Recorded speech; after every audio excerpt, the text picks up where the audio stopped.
Ashama harka fuune akkam jirtu hordoftoota Walloo Media Network jira jirtu baga irra deebiin gara chaanaalii kanaa dhuftan isin jecha warroonni chaanaalii kanaaf haaraa ta'an subscribe godhuun maatii keenyatti dabalamaa isin jenna. Egaa kabajamtoota hordoftoota keenya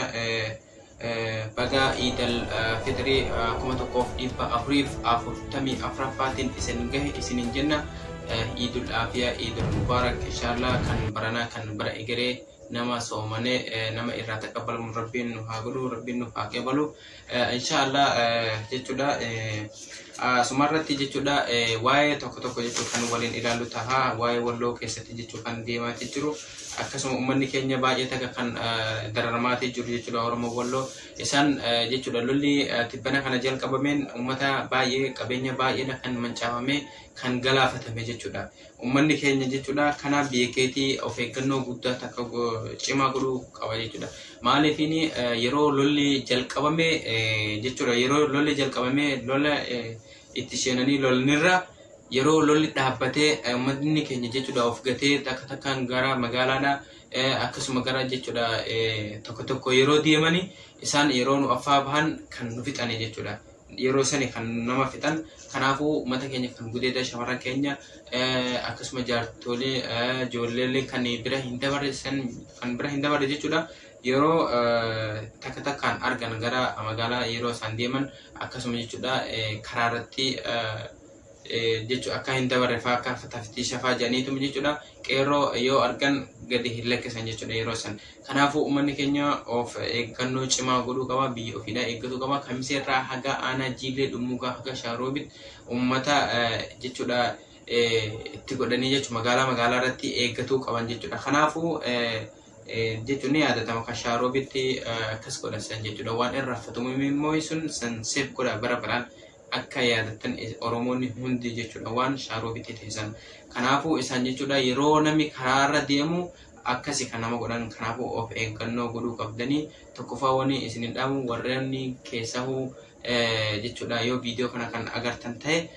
jechuudha booda irra deebitanii kan agartanillee ta'e jechuudha keessaa qeerroon Walloodha maali of gattanii hin deemina makiinaa keessatti yeroo deemtan jechuudha isaan takkaan buusaniiti kan nama fixaatee jiran jechuudha ummanni keenya yeroo lolli jalqabamerra kan dhumaatii jiru jechuudha yeroo lolli jalqabamerra yeroo takkaan gara fedhan deeman yeroo sani kan miidhaman jechuudha yeroo san namni akkasitti waliif dirmatuu hin danda'amu waan ta'eedhaafu yeroo sani kan gajaraanis akka hin taane kan nama godhanii bifa suukanneessaatiin kan nama ajjeesan jechuudha ni yaadattu kan tibbana kana jechuudha lolli aanaa jiilee dhumuugaa ganda baxeetti kan jalqabame ummanni keenya jechuudha akkasinitti amaarri ummata keenya ajjeeftee reeffa isaanii waan ilmi namaa namarratti hin goone kan godhani jechuudha meeshaa jechuudha hin taaneen jechuudha meeshaa hin taaneen akka hin taaneen nama goggodhanii akkasuma immoo akkasitti nama saqqalanii akkasitti kunola akkasitti akkuma kanatti akka masqalaatti maal senis mislaa arguun dhabdanii baay'ee kan nama gaddisiisu mukatti hidhanii harka lamaan gidaaratti akkasitti hidhanii ummata keenya kan fixaatee jiran jechuudha itti taphatanii reeffa san jechuudha yeroo arge jechuudha baay'ee takka kan nama gaddisiisu jechuudha inni argartan jedhee yaada silaa waan san jechuudha baay'ee takka kan nama gaddisiisu keenya taanus abdii qabnaa isinillee nu gargaaraa isiniin jenna karaa danda'ameen egaa jechuudha yeroo dhiyoo keessatti kan akka ajaa'ibaatti odeeffannoo adda addaa kan isin biraan geenyotaa keessaa hafuu waa'ee kaabaa Oromoo Walloo kana irratti keessa gadi buunee bal'inaan kan qeerroo Oromoof jechuudha kan dhokatanii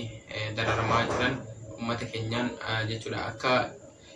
biraan geenyu jechuudha abdii qabnaa inshaallah yeroo dhiyoo keessatti isin jenna kanaaf jechuudha Walloo Miidiyaatti chaanala kana Walloo Miidiyaatti ni jijjiirra yeroo jijjiirre akka ajaa'ibaatti jechuudha namoota baay'ee irratti kan jechuudha hirmaachisne irratti dalannu taha inshaallah Walloo Miidiyaa Network gargaaraa isin jenna sagalee ummata keenyaa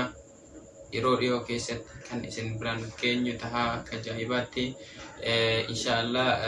nagaan jiraadhaa iida gaarii Ida Barakah Idul Afia isin jenna turtii gaarii